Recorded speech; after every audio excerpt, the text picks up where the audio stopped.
So parasitism, this is an interesting example of amber snails and leucochloridium worms.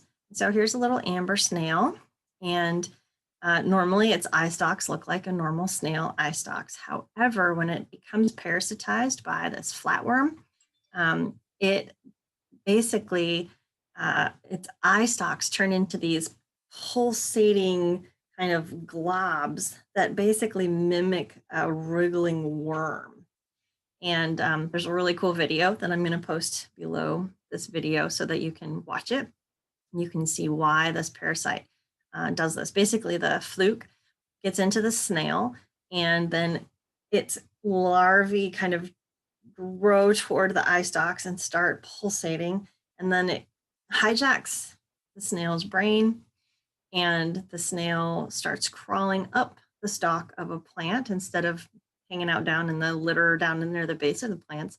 And once at the stalk or up on the very tip of the plant, the pulsating eye stalks attract birds because they look like these worms that the birds are used to eating. And so the bird comes down and eats the snail, and then the parasite has found its way into its secondary host, which is the bird. And it lives, it's part of its life cycle in the bird. And then its eggs are dropped as bird droppings so that other snails will eat them and take on the parasite. So it's very complicated. A lot of parasite stories are really complicated, involve multiple hosts, and sometimes involve kind of zombifying the host organism, getting them to do things that they wouldn't normally do. Like in this case, getting the snail to climb to the top of a plant and pulsate its eye stalks to be prey for a bird. Other types of things that that organisms can do to defend themselves against predation would be to produce things like toxins in response to herbivory. And so here's an example of a galling aphid.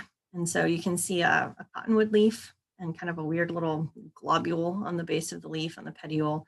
And that's a gall that was basically induced by an aphid. So an aphid oviposited laid eggs inside the plant, and the plant then produced this structure just to house the aphid's babies. So the aphid, in a way, has turned the plant into a zombie, asking the plant to produce a house and give food to its babies. And the plant is trying to fight this aphid off. So it upregulates a bunch of tannins and other defensive compounds to try to keep this predation from occurring. And it turns out that this upregulation of toxins can then influence things like how quickly the leaves decompose once they land in a stream. And so here's a little paper that we published showing that certain genotypes of cottonwoods can upregulate these tannins, and then that can really slow down decomposition rates. Okay, so some other interesting things about community ecology are that the way that ecosystems are structured and how resources move through systems can be regulated by what we call either bottom-up resource control or top-down resource control. So I'm going to try to explain what those two things are. So bottom-up resource control is basically this idea that nutrients can limit plant growth. And so if there aren't enough nutrients, there won't be enough plants, and then there won't be enough plants to support all of the other trophic levels in an ecosystem.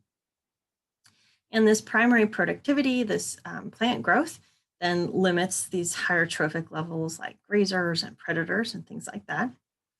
And so Liebig's law of the minimum is a really interesting concept. And basically what it's about ecological stoichiometry.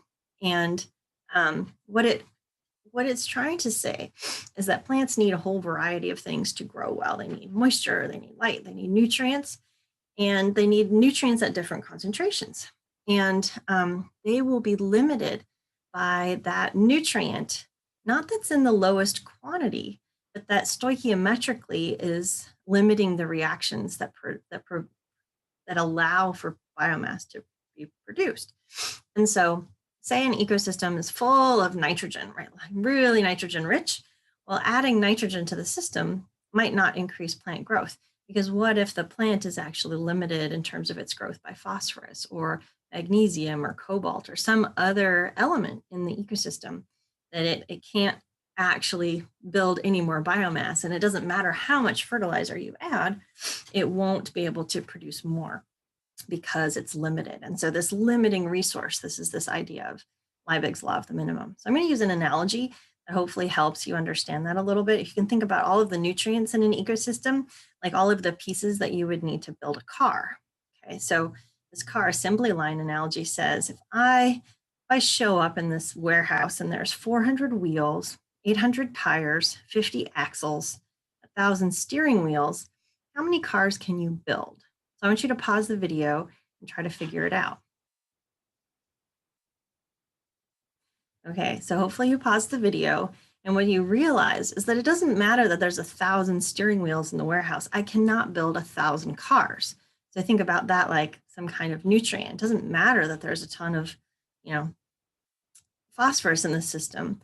If I only have 50 axles and every car needs 2 axles, I can only build 25 cars. Okay, so it doesn't matter if I have all these extra wheels and tires. I'm limited in terms of the number of cars I can build by the number of axles. And so that's kind of like a limiting nutrient in this situation.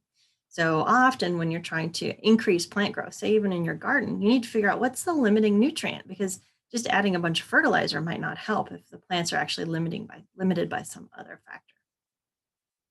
Okay, so that's kind of how we think of bottom-up resources. We need to figure out what the limiting factor is so we can increase productivity, which then causes increases all the way up. It's called trophic propagation. Top-down control is a little bit different. So in this case, grazers can limit the growth of primary producers through top-down control. And predators might limit the biomass of the grazers, right? And so we need to understand if you add more predators to a system, how might that influence the whole ecosystem? Okay, so here's top down versus bottom up. Both can influence a situation, but which process prevails depends on time, place, environmental circumstances. And both top down and bottom up influences can have vastly different outcomes. And so you don't have time to talk at your table, but what I would ask you to do is look at this slide, and we're going to take a little break. What I want you to do over the break is write up what you think is going to happen. So on the left-hand side, you have bottom up. So say we increase primary producers. So draw a little arrow. So you're increasing primary producers. What does that do to primary consumers, secondary consumers, and tertiary consumers moving up the food chain? Okay. And then for top down, I want you to say, what if we increase tertiary consumers? So draw an increasing arrow for the top consumer. What does that do to the secondary consumers, and how does that change the primary consumers and the primary producers? So I want you to draw either up or down arrows, okay, for each of these things, starting with bottom up on the left and starting with top down, going up on the right. So pause the video and then we'll come back.